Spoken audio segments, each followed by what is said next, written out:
I know we are running late, and I'll try and keep us on time.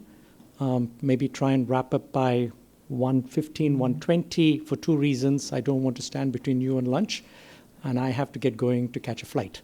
But it's tough to stop that session, as I was telling some of my colleagues. Nirain was a classmate of mine from St. Stephen's College way back, and even if they've heard the story many times, it is incredibly powerful in some ways and important to hear. The task for us, this panel, and it's a really very interesting and excellent panel. We have met before to figure out what each of us want to say.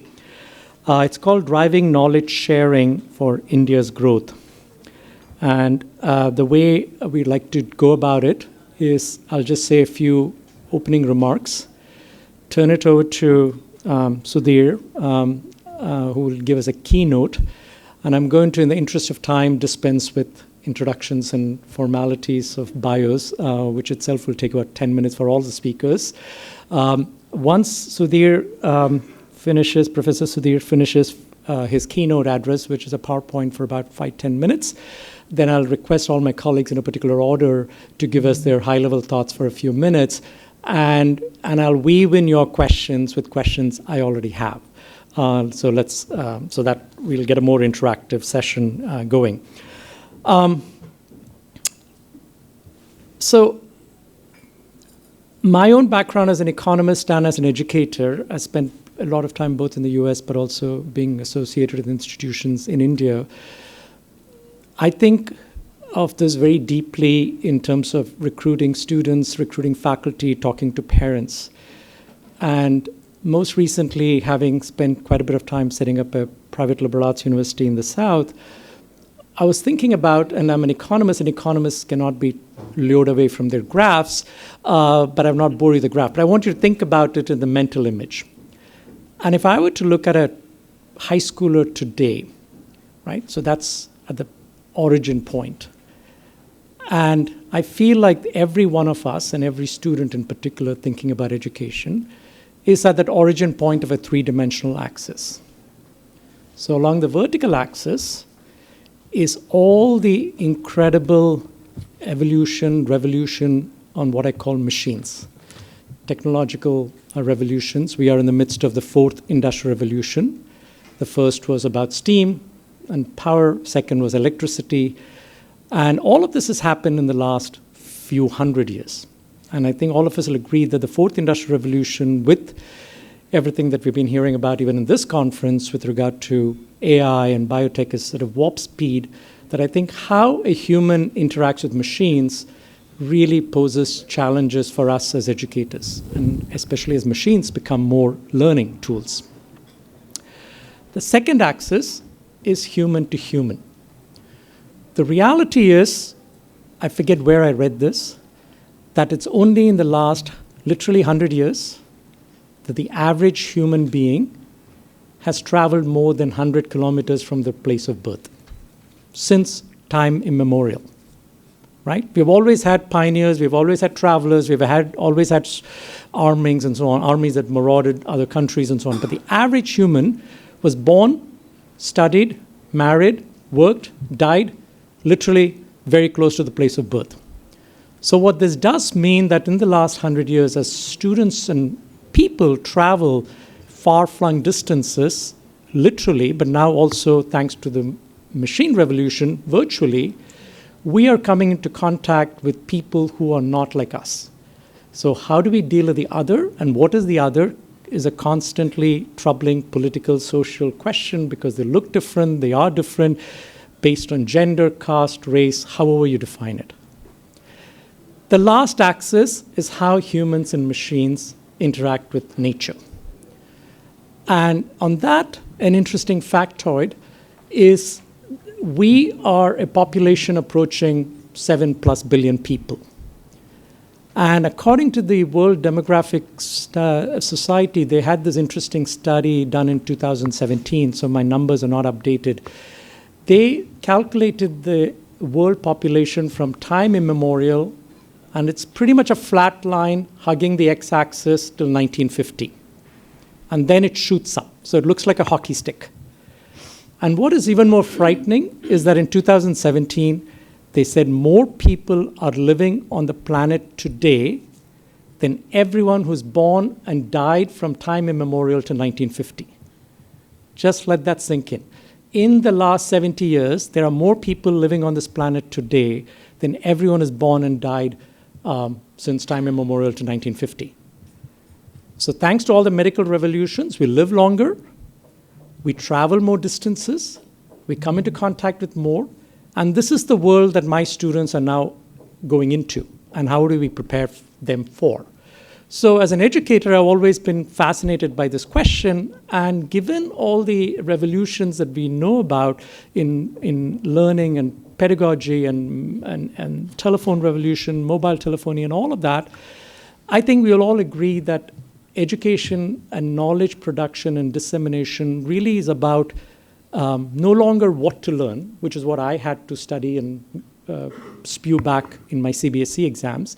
It's all about how to learn, and then that leads to what I would call the three learning, unlearning, and relearning, right? And so that is how do you constantly prepare the mind to do this rather than get stuck in because you were a PCM student in grade 12 and PCM has changed even by the time 5 years rolls around. And to me, education is really about three things. Enlightenment in the classical sense of the word. Students ought to have their minds opened up to deal with the world. Empowerment and employment. And it's a balance of the three E's. And sometimes we focus maybe too much on one or the other, but I think if you want to produce good citizens, good employees, good humans, you need all three. And educational systems really have to really work at it in terms of producing the education that deals with all threes. And the last point, and I'll exercise my bias here, having lived my entire life in a university setting, knowledge is not just the domain of universities. Other places create knowledge. And I want to be very clear that this whole session is about knowledge creation, and some of us live in the university space. But let me throw out a little bit of a nod to universities, which is an interesting, again, a fact which I think would be something to dwell on. If you just go back 500 years, I just took an arbitrary number, but it's a good number because Gutenberg invents the printing press around that time, and that changed dissemination of knowledge, right? And we come from a very oral tradition, but the printing press allowed knowledge to get disseminated. So I just said, let's fast forward from that 500 period. In that 500 years, no one can deny that the world has seen incredible shocks and advancements, from world wars to depression to global pandemics to imperialism to slavery to you name it, right? So nobody can say that the last 500 years have not been cataclysmic at some level and also opportunistic for humans. But there are only 85 institutions that have lasted 500 years. So when I read that, the researcher in me said, okay, I got to go down this rabbit hole to find out what are these 85 institutions. The obvious one that came to mind are religious institutions like Madams and Catholic Church and so on. What stunned me is 71 were universities. So there's something about a university, and it's not just the Oxford and the Cambridge, even Harvard, as my friend Narain talked about, Harvard is 350 years old. Some of the oldest Indian universities are 1857, Calcutta, Allahabad, and Madras, and so on. Right? So we don't even, so my point is, there is something about a university with the freedom to inquire, freedom to disseminate, freedom to produce knowledge and learn, that has withstood all those changes and somehow still standing. And so the interesting question is, as we prepare our students for this 21st century human-machine-nature interaction, where climate change is existential, social justice issues are existential, machines are here to stay, machines are becoming smarter than machines, and how do we claim our humanity? I think is a really important question for me as an educator when I'm thinking about the three E's of enlightenment, empowerment, and employment. And the last point, and then I'll turn it over to Sudhir. I wish I had trademarked this phrase. It actually belongs to the US Army. Their slogan for recruiting is "Be that all you can be." So when I think about education as a parent, as a teacher, I want my student, no matter what their background, to be all that they could be. And I think we sometimes, in the hurry-burry of day-to-day running of a college, we forget that that should ultimately be the purpose of education. And India's tall order of millions that need this is everyone that I've met in so many years of being here and coming back and forth, is it doesn't matter what village they come from, what tier 2 city or elite schools, there is a potential. And the question is, how do we tap that potential to create the system that they can all be? So those are my sort of opening remarks. And with that, I will turn it over to Professor Sudhir Jain to set the tone with a keynote, and then we'll hear from our panelists. Sudhir, right. On to you. Thank you, Sundar. Ladies and gentlemen, let me just share some thoughts about how we leverage diaspora for Indian academia. The way I see it is that education today is the most critical thing that India needs, both for its economy and for its security. Good old days, East India Company had to send young British people to India to exploit. They had to endure malaria and heat and all the inconveniences. Today, sitting anywhere in the world, you can create Googles and Amazons, and somebody would do business with me, sell me things. All of that is driven by knowledge. All of that is driven by university education. Those good old days, in my young age, I heard Lakshmi and Saraswati don't live together. It's changed. Lakshmi wouldn't sit without Saraswati, and Saraswati refuses to sit without Lakshmi. When I looked at Harvard and MIT and Caltech and Stanford, some of the best American institutions, I looked at their endowment divided by number of students. $2 million to $4 million per student is the endowment. $100,000 to $200,000 per year per student is the income from the endowment. That is what Saraswati and Lakshmi are living together. Similarly, today somebody was showing the slide where 5 of the most valuable companies in the world, they are all knowledge-driven companies, Apples. And same thing about security. Good old days, you needed muscle power, you needed soldiers, but today you need technology that will come again, intellectual power, universities. We have about 20,000 Indian faculty members in US alone. Many of them are presidents, provosts, deans, many senior positions. Usual stuff, faculty, student exchanges, collaborative research, joint research, all that stuff that we university professors are very good at talking about. But to my mind, the most importantly, what India can gain from diaspora in terms of academic institutions is the best practices in governance. And that could be done through advisory councils, that could be done through exchanges, that could be done through sharing of best practices. I looked at academia in 3 pillars. You need good talent, you need a lot of resources, but you also need good culture and governance. We have heard so many times that same Indian works in Indian academia, doesn't do so well, at the age of 45 goes to an American, second-rate American, third-rate American university and prospers. What is it? That is the governance, that is the culture. You hear so many Indians talk about that good people are hard to find. You hear about laboratory equipment is not being there, but you rarely talk about governance and culture. You're really not using your people to the top of their capability. To me, that is the biggest challenge. That is the big elephant in Indian academic world today. How do we leverage it? We need to have first the attitude that we want to improve, desire to improve. We need to have good communication system with diaspora. We need to build trust and confidence, but most importantly, we need to have ease of transaction.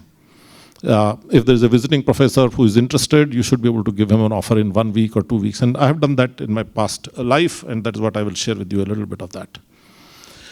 Exchange visits, financial terms, financial resources. Fortunately, today India is in a much, much better position. Indian academic institutions can actually afford to engage with diaspora, which was not the case 30 years back. I'll share with you a little bit of my experiences at IIT Gandhinagar. This is a new institution that was set up in 2008, of which I happen to have the privilege of being the founder director for about 12 plus years. And I built it as a different IIT. I said, we are an IIT, but we are a different IIT. And I turned it into a laboratory for experiments in education and governance. And we had fantastic results with diaspora engagement. Let me just share with you some statistics first. 40% of our undergraduates used to go overseas for summer research. 35% of our PhD students would have spent at least a semester outside India in a good laboratory, in a good institution for doing research. 85% of our PhD students would have attended in a conference outside India. 60% of our faculty were having degrees from top institutions of the US and elsewhere. We had maybe half a dozen people from Urbana-Champaign, Cornell. You think about Princeton, you think about it. We were able to do all of that. We could also recruit some international faculty. At least when I left about a year and a half back, I had 3 teachers there full-time, one US, Canada, Korea, not of Indian origin. I'm not counting people who were holding passports of other countries, but Indian citizens who were also there. I'm not counting those. We had a lot of international visiting faculty for 6 weeks or 1 semester and all that stuff. But as I said, we learned a lot in terms of know-how from diaspora. Let me give examples of academics, and the person who helped me a lot is sitting right here in front of us, Hemant Kanakia, who helped us build an invention factory program. We built a maker bhavan. We created a active learning module through writing courses. We said every student at IIT Gandhinagar, BTech, MTech, PhD has to have a writing course. And we said, how do we teach it in an interesting way? And Hemant and his friends in the US, they hired a US firm to train our faculty online on how to do active teaching of writing courses. This is the kind of depth to which we were able to leverage the diaspora. In addition to that, we had a system of academic advisory council and a leadership conclave every year for 12 years, 12 meetings, where in a room like this, 30 of us will sit down from across the world and have a brainstorming discussion from morning till evening, first day for the academic matters, second day for the overall institutional things. And we also raise a lot of philanthropic money. Once people get engaged with you, once they start to see that you are value their opinion, they start to put in money and they start to contribute to you.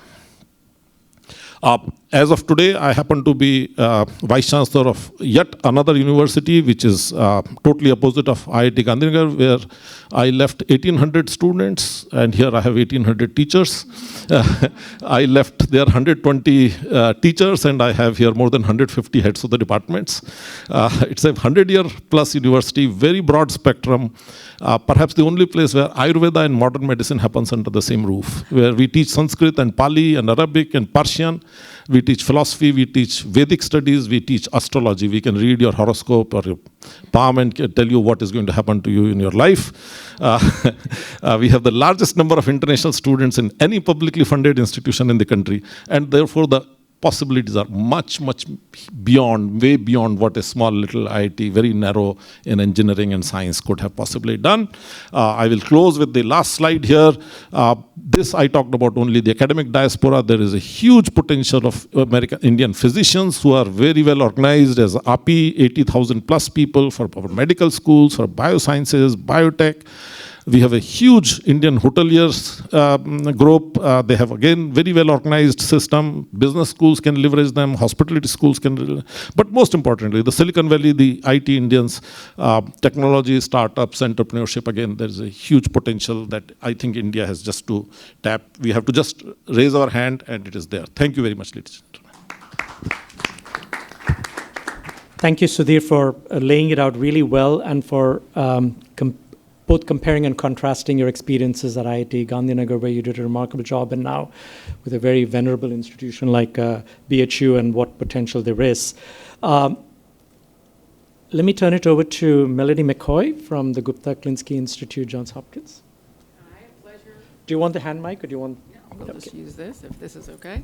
Yeah. Pleasure to be with all of you this afternoon. I'm the Executive Director of the Gupta-Klinsky India Institute at Johns Hopkins.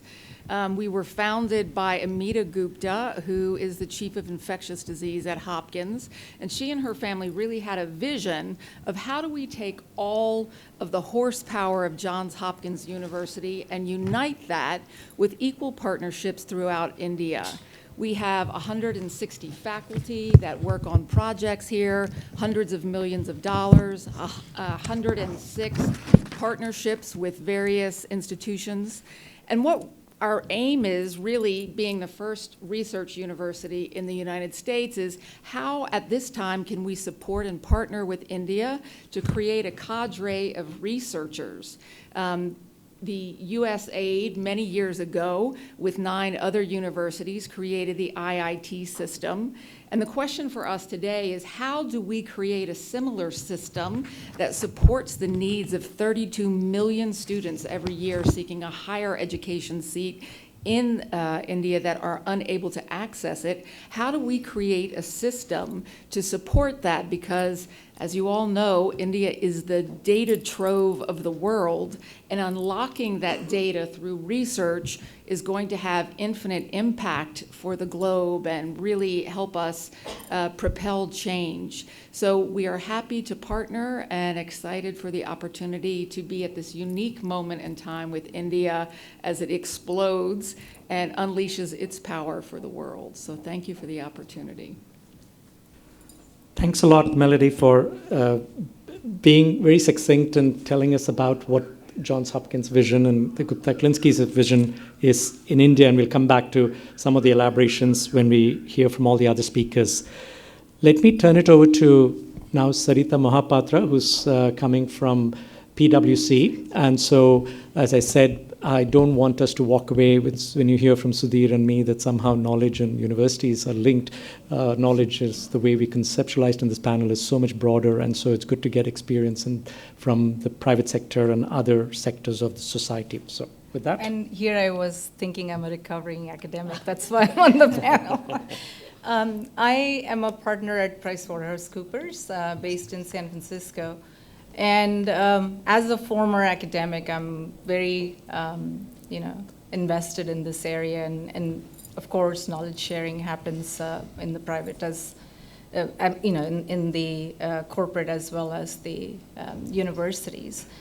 What I would like to touch on a little bit today is, as Melody was talking about, and we've heard throughout this conference about how do you get to that next tier, right? There are, a lot of partnerships, collaboration around knowledge sharing that's happening across and I call it with primarily the technologists.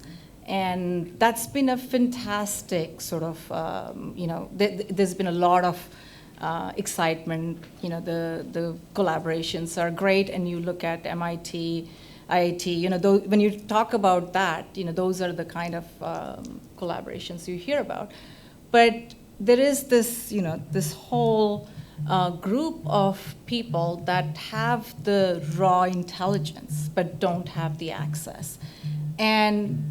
But at the same time, I will say, in spite of all of the challenges, and Professor Jain talked a little bit about some of those hurdles. In spite of those, there is collaboration that's happening, and I hear about it from my former colleagues. My brother is a professor at the university. He reaches out, and his because of self-interest, he does work in a particular area that he needs to reach out to individuals within that community that doesn't have access.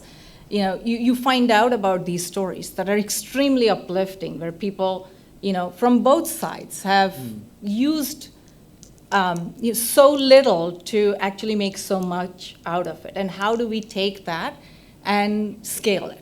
How do we, again, these are things that we keep hearing. How do you take something that's, reaching 50 people to 500 to 50,000 and see the impact of that? And that's where Indiaspora kind of comes in, because the way I think about it is we as facilitators, and Shobha and I were talking about this, is what Indiaspora does best, is connect people, right? And instead of being the ones that are trying to, the way I would think about it is, I'm not here to solve it. I don't think any one person can solve this whole thing, but we can take, as you say, how do you eat an elephant? One bite at a time. So let's start with whatever we can. And one thing I would say is, this exchange. And I've been thinking about it, like Spotify, right? See what Spotify did for individuals, or the individual artists, or how do you bring those communities together? There are people that want to collaborate. There are people that want to reach out but don't know how. And so in order to do it in a meaningful way, you have to have clear communication channels. You have to have a way of resolving conflict that invariably will come up. And you have to have ways of accountability for this. And that accountability is not something somebody owns or Indiaspora would own. That would be individual accountability. And how do you put all of that together with, in order to have sustained collaboration, you need the support of institutions and government. And how do you kind of take all of that and form something that would be meaningful and really able to scale the power that we have in this group and the folks that are out there that are not here with us in the conference. Thank you, Sarita. And it reminded me of comments both made by Ambassador Garcetti and then also Ambassador Shringla. And I was particularly touched by Ambassador Garcetti's comment when he said everyone in this room is pretty lucky.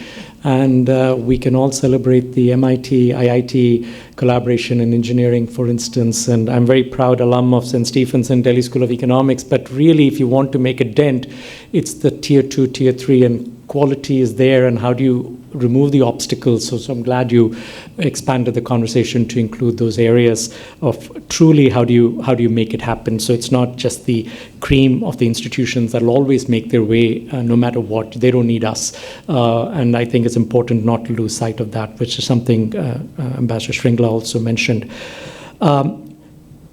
We'll turn our attention to Dr. Manjari Singh, who represents a new private university to complement what Professor Jain started with, and also represents a different area which sometimes gets forgotten in the Indian language when we focus on engineering, medicine, and the whole field of humanities and social sciences. And I may be biased as an economist that I don't think one can forget economics, but I think I'm happy to hear that we have Dr. Manjari who will talk a little bit more about her experience and also the Amity experience. So. At the outset, I would like to thank Indiaspora and Sri for the invitation. If we look at the inclusion of public discourse or the people's participation, so it was the 80s and the 90s when we saw that the international development models were including the people's participation. That was a time when people mattered, when people's opinion, the public opinion mattered. And at the same time, we see at a parallel this thing that the governments also start recognizing the participation of the people, in the sense that the public diplomacy dimension of the diplomatic channel starts building up in the 80s and the 90s. So, which means that knowledge becomes important, which means that you need knowledge-driven individuals who can make a difference in the diplomacy, in the diplomatic interactions with the governments. And that's where you see that in the track 1.5 and track 2 dialogues, that you see that some of the professors, some of the industries, people from private sectors, all of them are included in these dialogues. This is where, like I say, people's participation matters.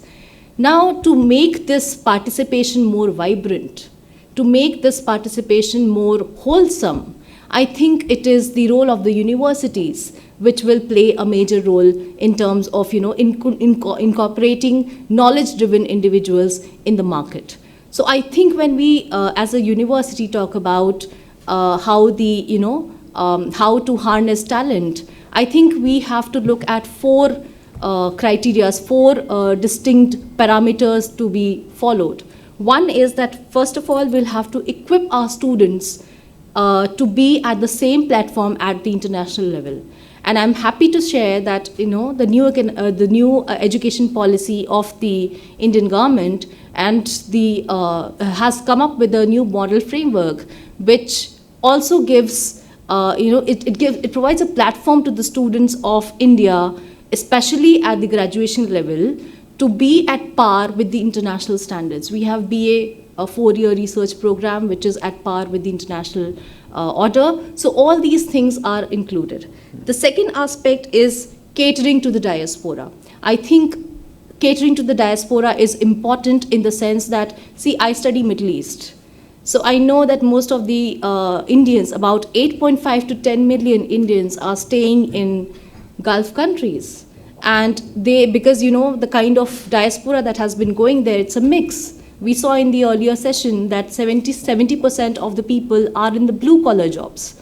And they're going there with their children, with their families. 20% is from the academia and other sectors. And 10% is only the CEOs and, the top-notch people. So which means that they would need, universities or the knowledge platforms to get absorbed in the knowledge industry.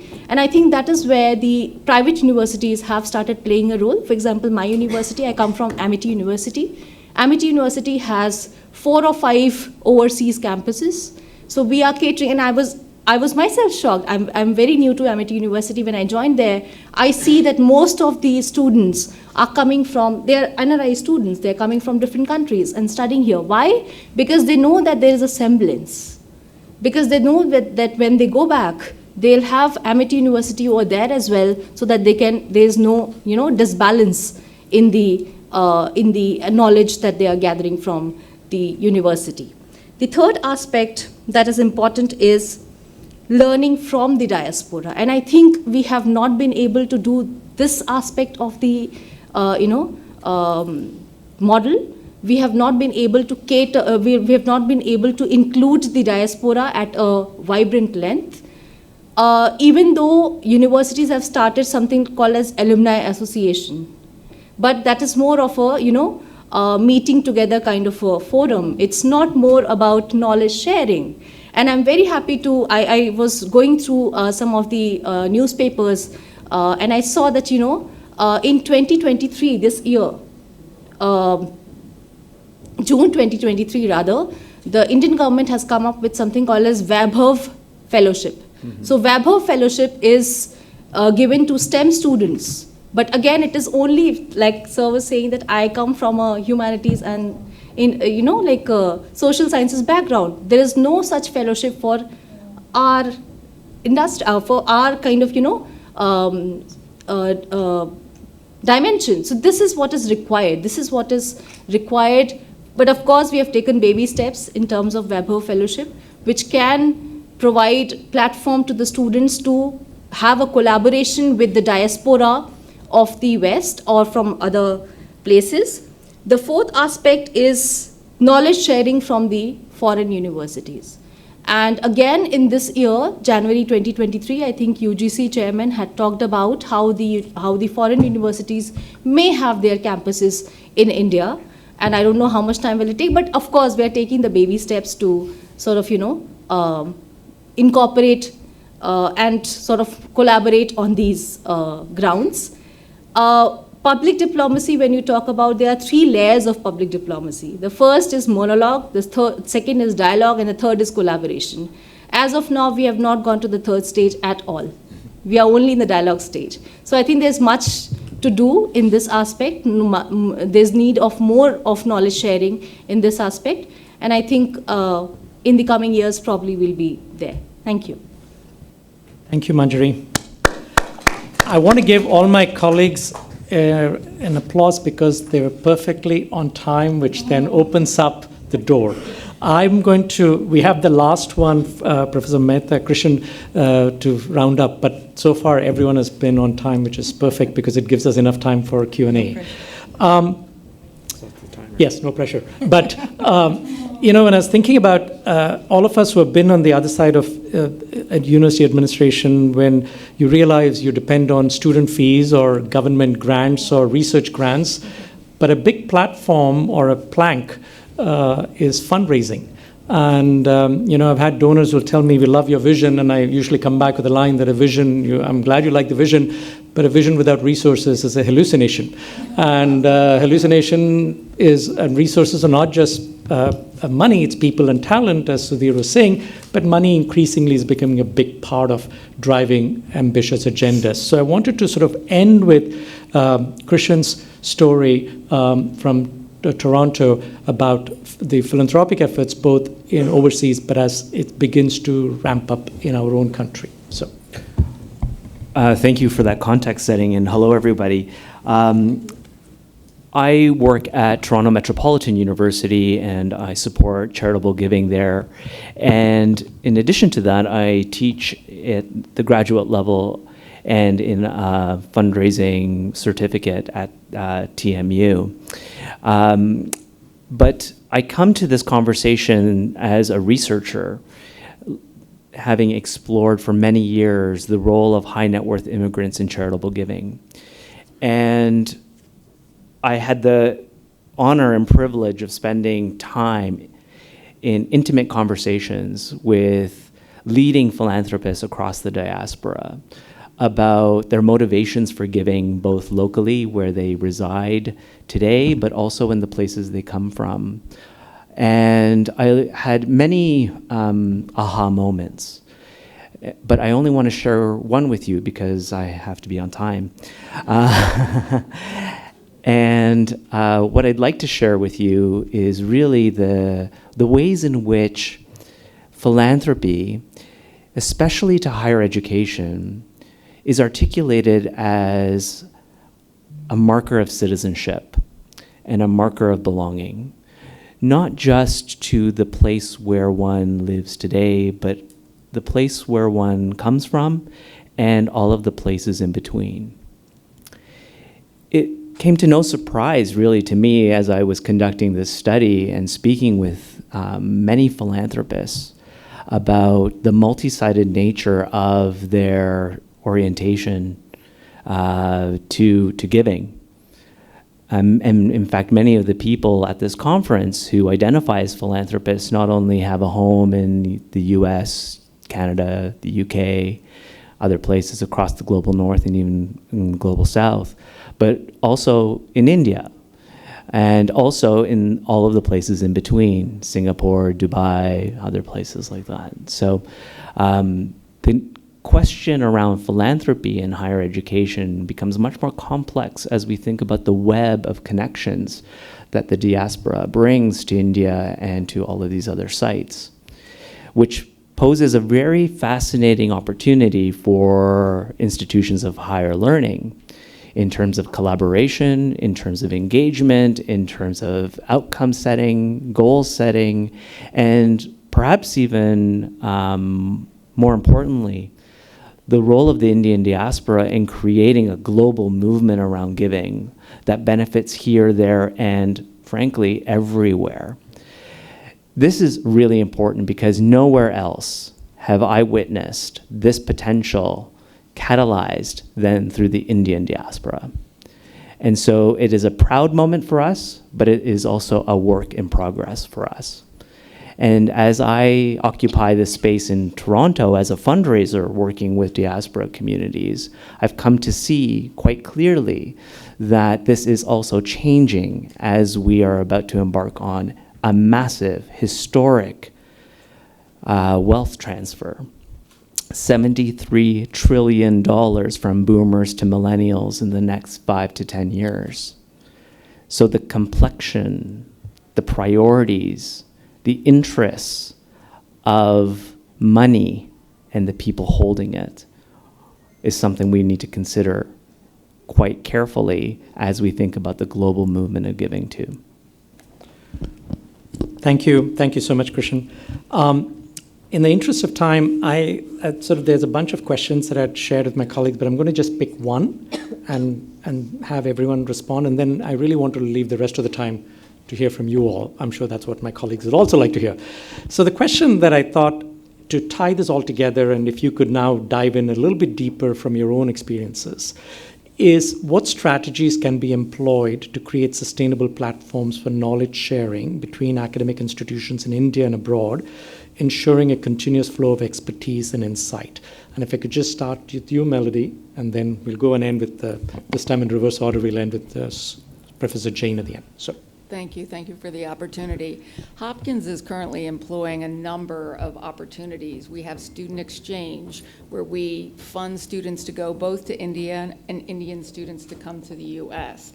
And I think Prime Minister Modi, when he was in the US recently speaking about the educational issue, really said we have got to have this transfer going both ways. And so we are very much supportive of that. We participate in fellowships and, the research grants, seed grants, where we will fund universities in India, or actually India will fund their own university, and we collaborate in partnership in the U.S. So, there are many activities that are taking place. I think for me and for us, the challenge is that these are boutique opportunities. How do we take these opportunities and make scale with them? How do we transfer knowledge to, as you said earlier, 50,000 students instead of 5 or 10? And that is the nut that I really think that we need to crack. Our other founder, Steve Klinsky, is a big advocate for Modern States, which is an online platform completely free through which students can get 1 year's education at the higher ed level. And how do we, give the certificate to that and use that as a place for students to broker up to the next level? And I think those are big challenges yet to be solved. Christian.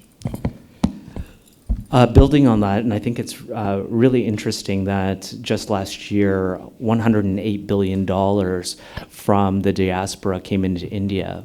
But for me, what's particularly telling is the $26 billion that left India from the diaspora, or from immigrants or residents here to various institutions and charities across, and families, frankly, across the world.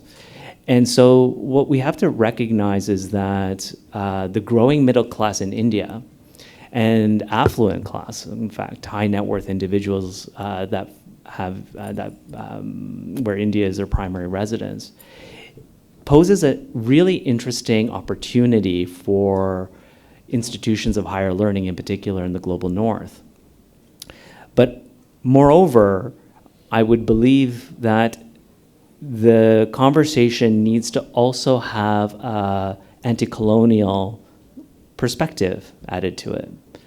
That here we are, very privileged organizations, some of us in the global north doing very important work, also need to understand that philanthropy doesn't operate the same way as it has for many establishments centuries beyond, and that we apply today in our institutions. I often say that philanthropy, especially amongst the diaspora, is an imported value. That fundraisers like me, occupying space in North American and European institutions, need to unlearn how philanthropy is done, and perhaps even readdress the ways in which wealth distribution creates a chasm between the haves and have-nots in higher ed.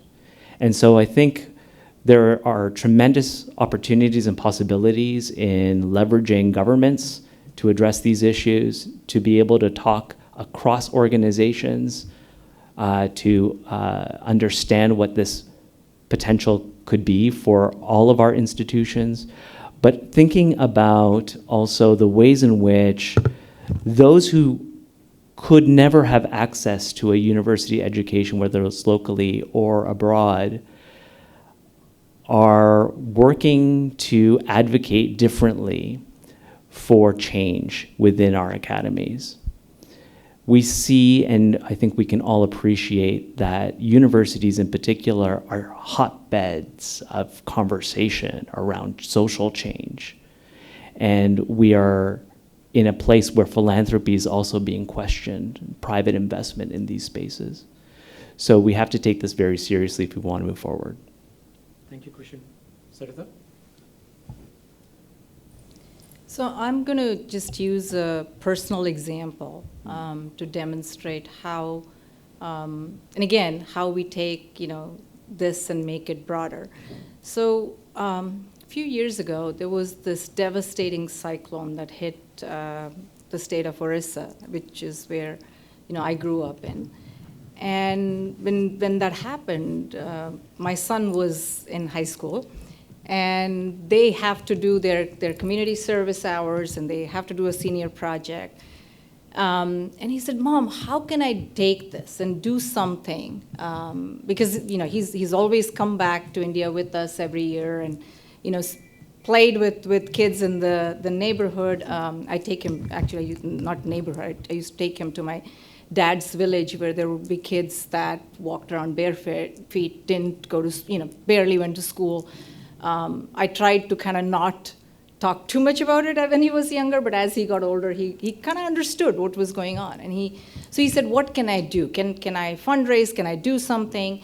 And so, these kids, this generation, they think like, very differently. They don't think about how hard it's going to be.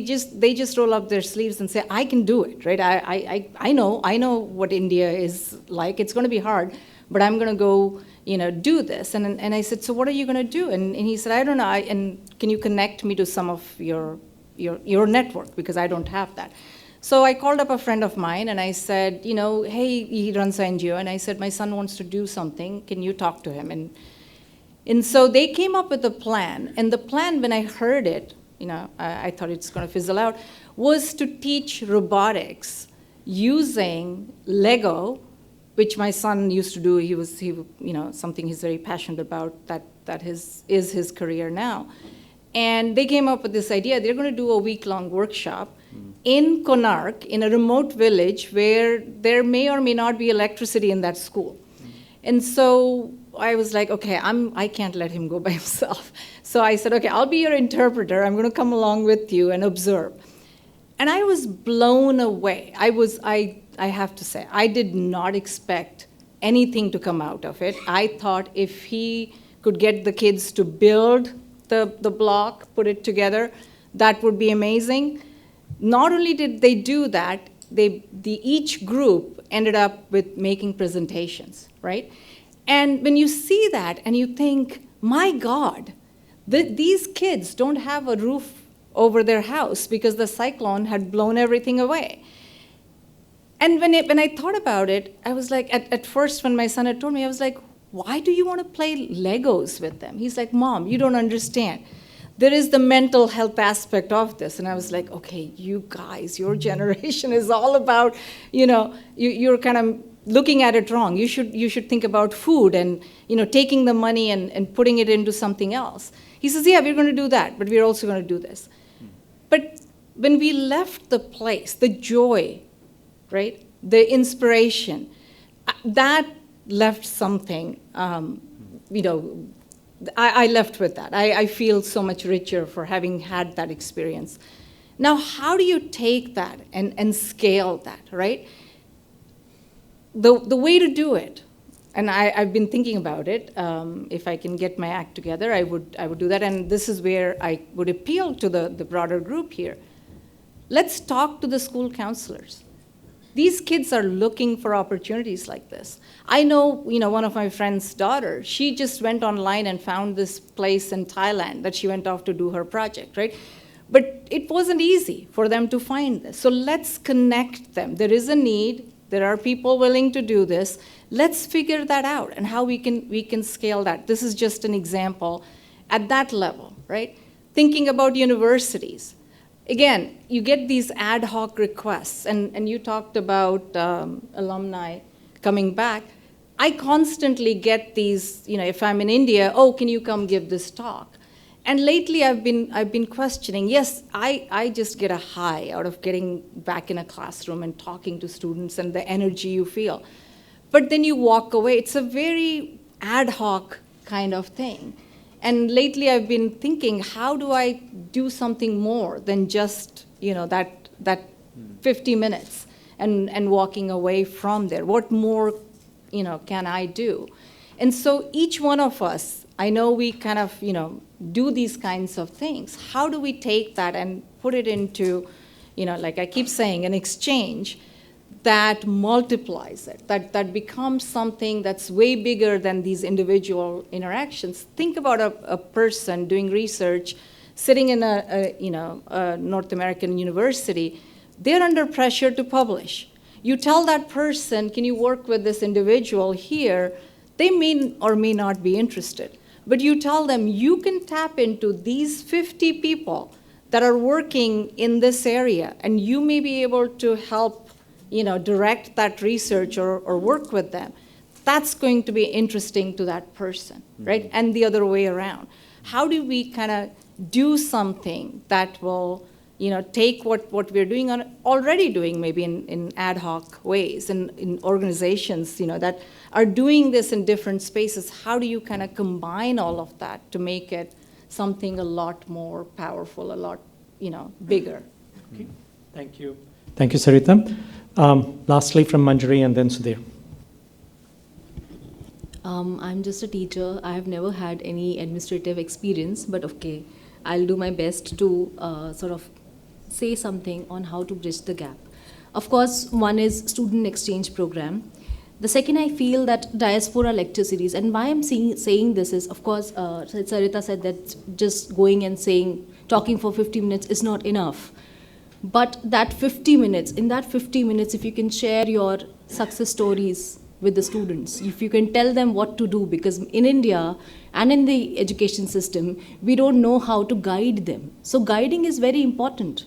And I think that is required in universities. For instance, some of my students came to me and they were like, ma'am, we want to pursue our higher education in Australia. Can you please guide us? And I didn't know how to guide them because I don't know. So what do? I get in touch with the High Commission, Australian High Commission, and ask them, okay, your public diplomacy department, can they help us? So that's what I'm saying, that this is why diaspora lecture series, where they can share what can be done, how you should prepare yourself if you want to go outside. How do you prepare yourself to be a better person, to be a more knowledgeable person, what kind of higher education stream you should be choosing. So all these aspects are important to understand from the success stories of the diaspora. So I think diaspora lecture series in that context is important. Then of course, engaging with the universities should also start engaging with the embassies, because now in embassies there is a division on public diplomacy. So I think that public diplomacy division has to be harnessed, has to be catered to the universities as well, and they should talk to these public diplomacy divisions to have more engagements with their diaspora in particular countries. And then of course fellowships, apprenticeship, and fundraising is another aspect which can be harnessed. Then I feel that empowering the alumni associations, like I said, that as of now, it is only about fundraising, nothing else. So I think empowering the, getting in touch with the alumni association, keeping them there for, for future growth is important, to keep them tapped.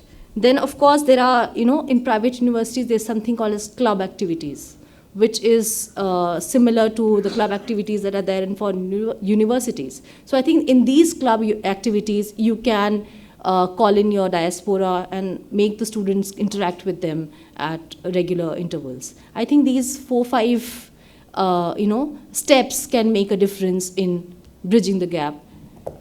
That's what my take is. Thank you. Thank you, Manjari. Something you said prompted me. I think, on my left, one of the things, and this has come through in this 2 days also, that I'm glad that Indiaspora, at least in its next 10 years, and even in the recent past, really has gone way beyond North America. I think there's sometimes a tendency to fall back, and one of the experiences I had setting up Korea is there's such energy and vitality in so many other parts of the world, whether it's Australia, whether it's Southeast Asia, whether it's Middle East. So I think it's very important that when we are thinking about these examples that all my colleagues have shared, that they can be replicated in other parts of the world where the diaspora exists. And the other thing where, Manjari, I might take a slight disagreement with you when you started off your statement self-deprecatingly, see, just a teacher. Having gone to many, many schools and talking to parents to talk about education, I used to challenge the parents saying, all of you want your kids to be taught by good teachers, but how many of you want to send your kids to become teachers? Everybody wants a lawyer, a doctor, engineer, and that's all great if you're suited for it. But let's not denigrate the teaching profession, and Absolutely. The best minds need to become teachers in this country. So Sudhir, you have the last word. All right. Absolutely. So how do we sustain it? I think diaspora is going to be a distributed network, and it is really onus is on the Indian universities, Indian academia to really reach out to them. I'll share with you what I did in my first year at IIT Gandhinagar. I was heading a college with less than 200 students. And 4 of my undergraduates were given an assignment by me and they took 25 top American schools each, went to the website of that university, let's say Berkeley. Berkeley has so many colleges. Each college has so many departments. Departments have so many centers. And look at the people's list. And look at any Desi name. Any Natarajan, any Gupta, any Goyal, anybody that looks like an Indian name. Go to Berkeley's website, put that name, and you get the email ID. Right? At the end of a month, these 4 kids gave me 12,000 email IDs of Desis living in American universities, top 100 American universities. Right? When I mentioned it when Board of Governors, Professor Dr. Mashelkar was my chairman of the board, he said, Sudhir, this is amazing. You should share it with all IITs. I said, sir, on my dead body, my 4 kids have done backbreaking work because I inspired them that we will be much better than any other IIT and only you can do it. Right? So, ladies and gentlemen, I just created a simple 4-page newsletter. And my mandate was, it has to be medium quality, not high quality. Because high quality I cannot maintain long term. It should have no vision, it should have no editorial, it should not have no director's desk, it should have no picture of director. It should only say in 4 pages what we have done. And we started to send it out to those 12,000 people. In addition to, of course, all the IT teachers and all the IM teachers and all the Indian academia. We just scrapped all the data. And the amazing breaks that I got from that mailing list, somebody from MIT would send me an email saying, I don't know why I'm getting it, but it's intriguing. And next time I'm coming to India, I'd like to visit you or whatever. We got so many breaks simply by writing those newsletters to 12,000 people in US. It's amazing how much people are looking for engaging, how much people would love to engage. People who had no connection, somebody like Nitesh Chawla, a professor at Notre Dame, computer science, never had any connection with any IIT. And he said, Sudhir, I will take your students on summer internship. And first year he gave them $8,000. I said, what? You're spoiling my students. Caltech only gives $6,000. Don't give so much. He said, can't discriminate. I give to other American students $8,000. We had so many breaks out of that. So many people became friends of the institution. I think communication. That's the only thing that matters. One quick remark, Kishan, and then we'll go to turn with the audience. Yes.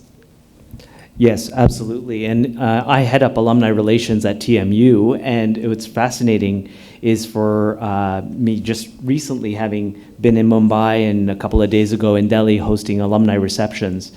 And the biggest opportunity for those who came to Toronto for their higher educational studies and then came back to India was the offer, the very generous offer, not to write a check, but to provide opportunities for experiential learning and jobs. And this is such an important and key message to be able to take back to Toronto and to the community, because the ways in which generosity is expressed here is absolutely incredible. And it goes and transcends beyond giving. So I want to say thank you to those alumni who come back to be able to contribute to these very important people coming through the doors next after them. Great stories from both Sudhir and Krishan. Last 15 minutes, I'm going to turn it to you. I see a number of hands. I'm going to be very quick in going, and I request my colleagues to be equally brief in their answers. Yes, please, and just press the mic in front and speak. No, it's not. Press on. Yeah, it just came up. Yeah. Okay. This is such an exciting panel. First, because I have a special spot for Indiaspora. I was there for the first meeting in Mohonk and have followed them since then. I'm a scholar of diaspora, and I have been teaching courses on the Indian diaspora at Georgetown and American University where I was living. I've also taught for many years at Delhi University and at a private university, so I have a sense of being on different sides of that and been in classrooms in both India and abroad. I now work for an edtech startup which deals with talent mobility and helping students to go abroad. So yes, there are many things that resonated with me as we were speaking about governance. You're so right. I also dealt with alumni relations when I was abroad, and I realized how little we use that. and innovation in pedagogy. And I had to learn all of that when I was there because I had to survive there. But I'm now talking about what is happening here, which is 7.5 lakh students in 2022 went abroad to study. A majority of them are postgrad. The sort of people that you and I would know, children of our friends, are a very, very small, minuscule lot that are going as undergrads, where mommy and daddy are going to drop them at Emory and so on. No, I'm talking about the 97% who are postgrads, who unfortunately are going for STEM. That's the money that's going out, but the aspiration is so high because I now work with this edtech company. I meet these people. This company has a very interesting model. They're not charging those 3 lakh rupees from the parents. They're actually saying, we will partner with universities because they need to fill their seats. They want good students. They want us to vet the students. So these are students from Tier 2, Tier 3, Tier 4. So Jabalpur, Kattak, engineer from Thapar University who is going for that 2-year program or whatever. What are your thoughts on this? Because here we are talking about collaboration, about changing things from within. And that is going to be there. I myself have been thinking a lot about this. You know, that aspiration, I think, is never going to go away. Maybe that Tier 3, Tier 4 student, city, Tier 3, Tier 4 student, from that city anyway, is probably not going to make it to an IIT so easily. They're probably not going to be able to write that NEET exam or whatever that entrance exam is, or turn suicidal at the end of it. So is that going to carry on? Is there any way that our universities get benefit from that? Are we okay about all that money going away? So, Sudhir, I'm going to ask you to take that. Yeah.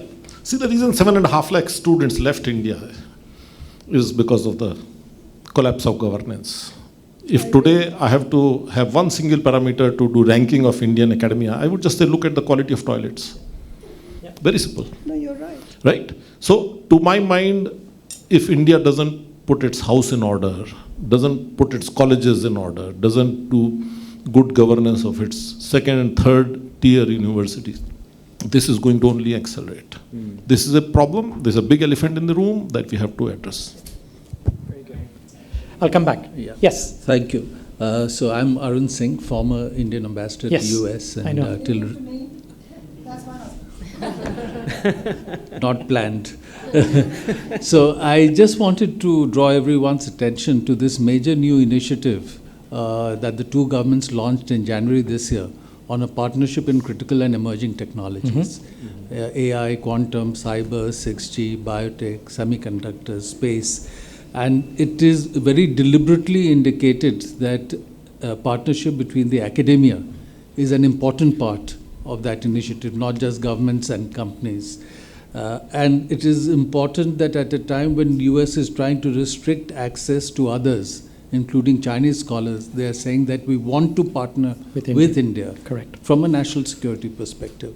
So I would suggest that in Diaspora and others who are involved in this should really look at that opportunity because both the governments want to encourage it. There would be funding available. The White House has also set up an association of American universities. Yes. And asking them to look at partnership with Indian universities. So whatever additional funding support can be generated for this would be very useful.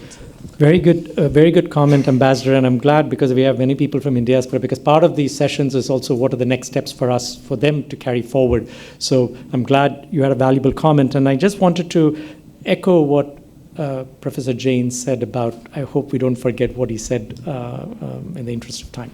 Yes, please. I'll come back. I'm keeping track. Yeah. Then you. Yeah, hi. My name is Rao Munukutla. I'm CEO of Bengaluru Airport City.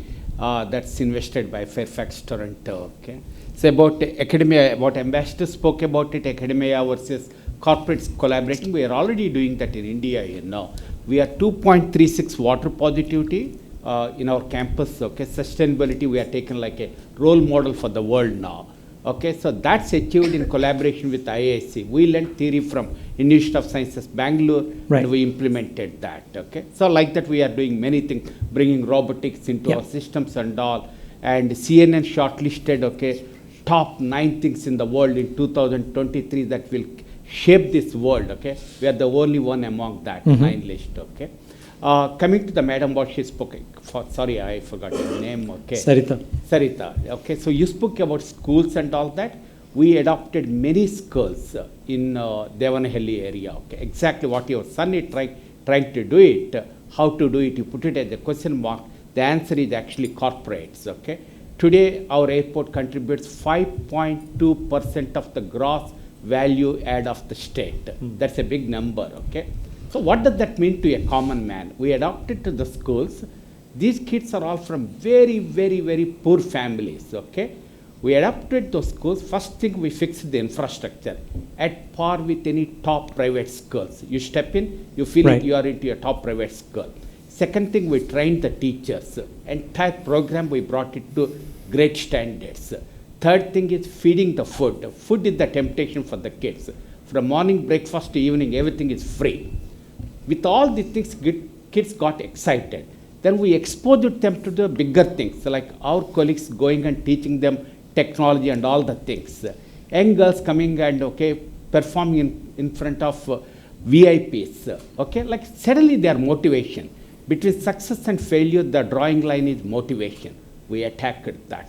Now today, those schools are in the top 3 in the state. Top 3 in the state. We could do it within 3-4 years' time, you know. So this is the model. Corporates got to adopt the schools and take it to the new level. One individual, it's a bit difficult, okay? So I thought of sharing. Yeah, no, and what I was trying to say there is it's not a this or this strategy, it's an and strategy, right? So how does the diaspora do this? And what that was just an example is that it's not an individual or, you know, it's like collectively you have these students out there that are looking for, and that's just an example, that's not a solution. They're looking for a way to, you know, give back, and this generation is so into it. So that's just a way of doing that. But what you're, This is what exactly, from diaspora point of view, Mr. Premvarsa, his organization, has really, that's what the Canadian High Commissioner was talking about it yesterday. Right. Okay, and there's so many more that you can replicate. And that, so then you have both a catalyst experience and a scale experience, which is what. Yes, please. Thank you. My name is Nalin Kohli.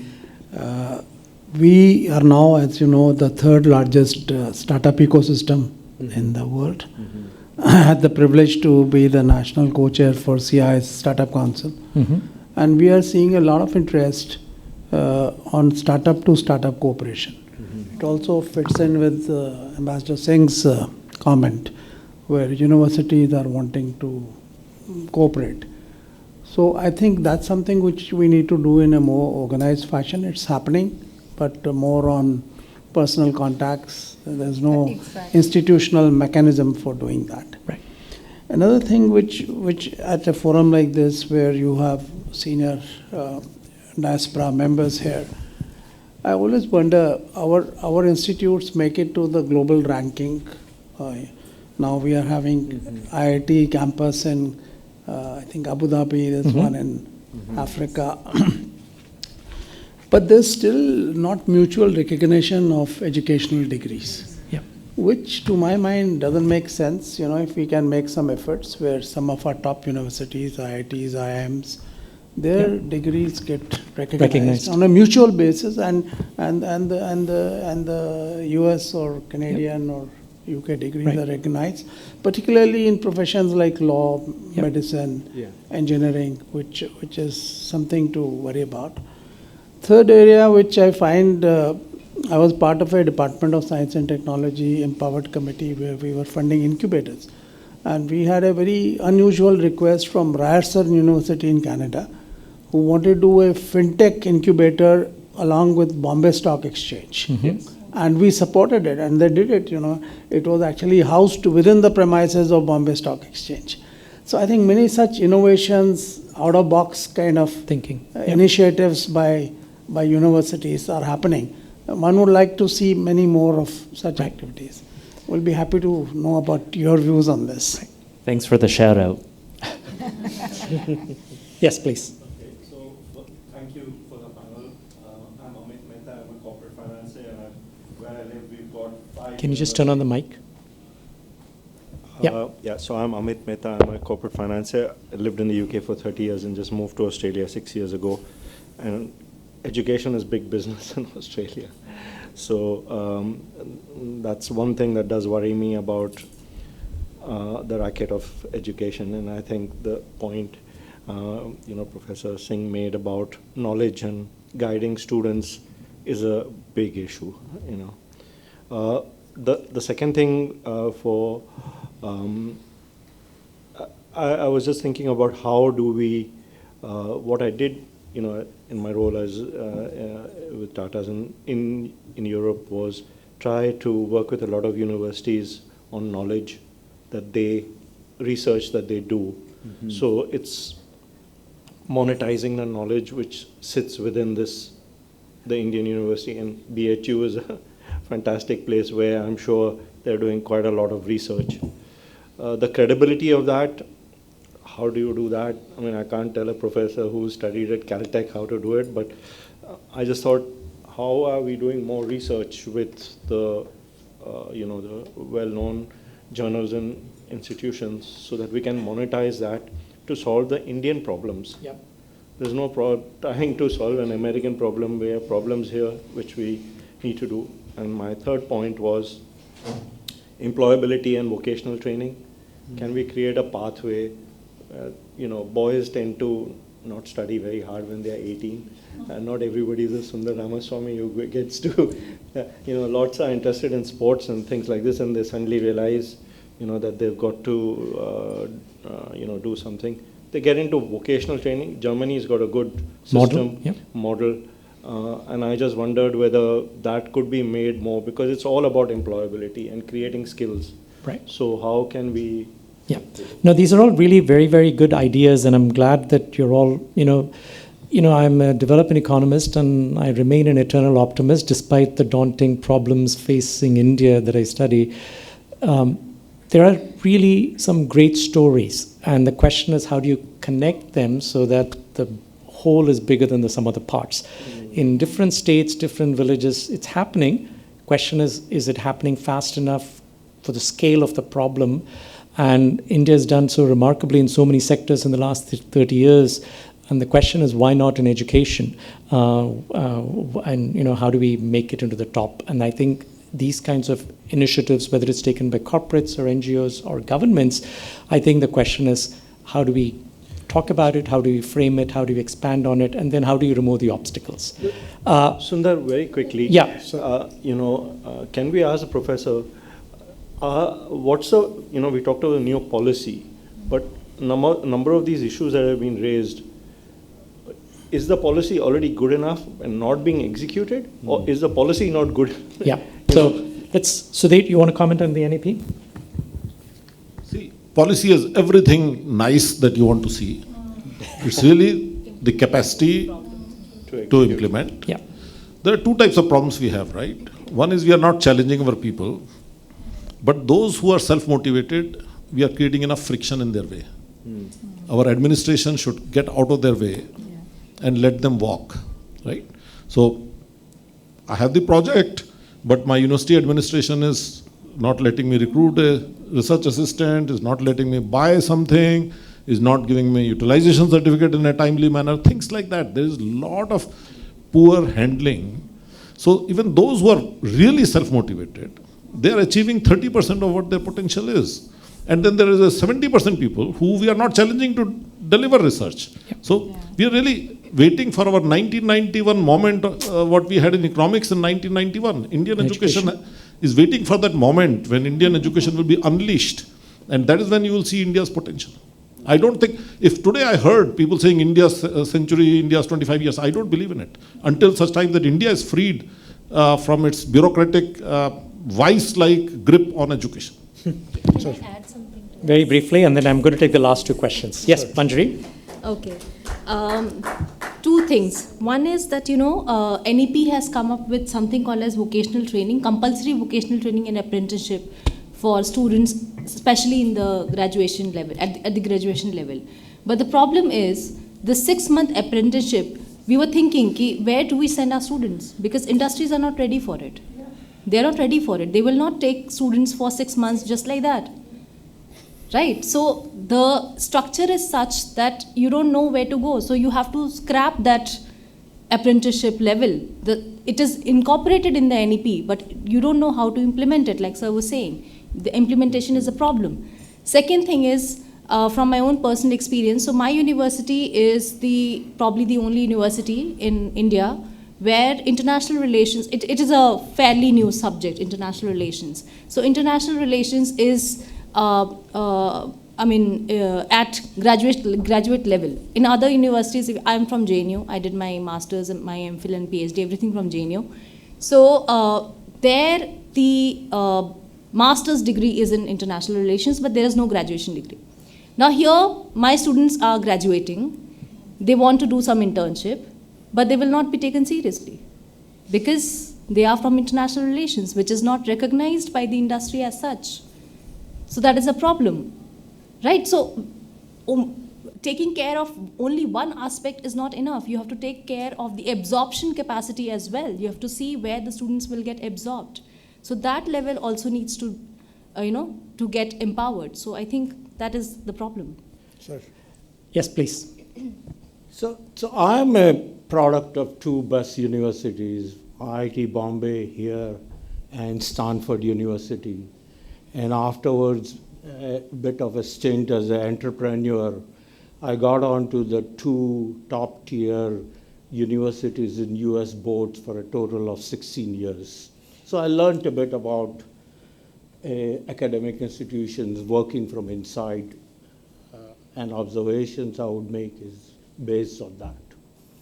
One of the first observations I would make about this collaboration issues is it's a lot easier to have a collaboration at a faculty level. Correct. Making a collaboration at an institutional level is really hard. Yep. And there are reasons for that. In order for me to have convinced, and I tried that, to convince a president to have an institution level collaboration, president needs to make a case to the board. And invariably, it gets stuck on the question of where is the money. Yep. You can give all kinds of big sounding philosophical reasons why it should be done, but it doesn't get done. So one place where an Indiaspora actually can help as a community is to actually make it a condition to have that kind of a donation being given to have this collaboration take place. For instance, we have a Chandrika Tandon gave $100 million.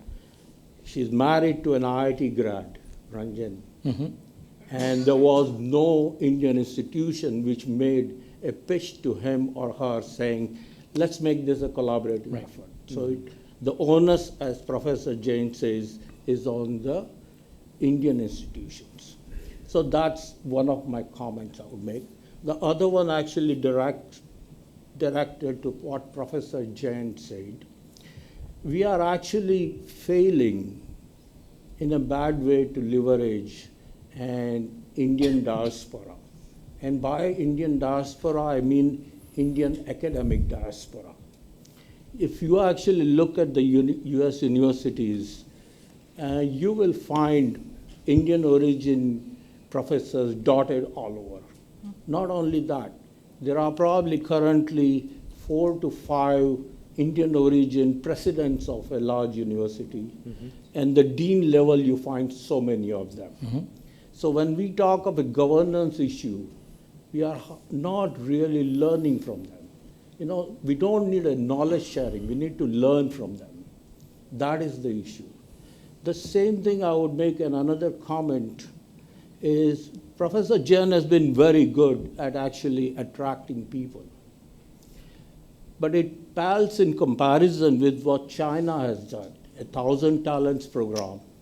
You have to look at it to see how successful it was. Similarly, if you look at Israel's track record in attracting the faculty, we have not made a systematic effort to actually identify the top people in each of the subfield of an academics and attract them somehow or other over here. For instance, my field is telecom. I think we got a second person who got a Marconi Prize, who is an IIT Madras grad. Nobody here in India has heard of him. Nobody actually knows what that means. IIT Kanpur student has a McCarthy Prize, which is the top prize, not top prize, it's a top honor in the AI. We have not made any kind of a progress in attracting that caliber people to even come for a sabbatical. So, And I think that's a problem that we have to solve. yes. Right now, to be honest, the way I look at it, saying our best institutions are not good enough, and our second tier one is so far below, we have a problem. Right. I'll stop there. Yeah, thank you so much. And I see our intrepid leader, Sanjeev, giving me frantic messages that we have to unfortunately close. We could have stayed on for another hour, but I guess we're already half an hour into your lunch. I think I'll end by that last comment, and I'll copy Professor Jain, which is, 91 was the defining moment when we unleashed our economic potential, and we are still reaping that benefit. At some point, we need to do the same thing with education very concertedly. Whether NEP does it or not, I'm not sure. But until that happens, this conversation will continue to be like 2 steps forward, 1 step backward, and is that still progress? I want to thank Sudhir, Manjari, Sarita, Krishan, and Melody for being here, sharing your thoughts. And thank you all for actually such great comments and questions. Thank you.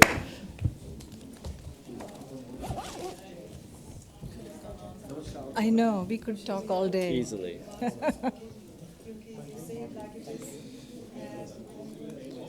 It was really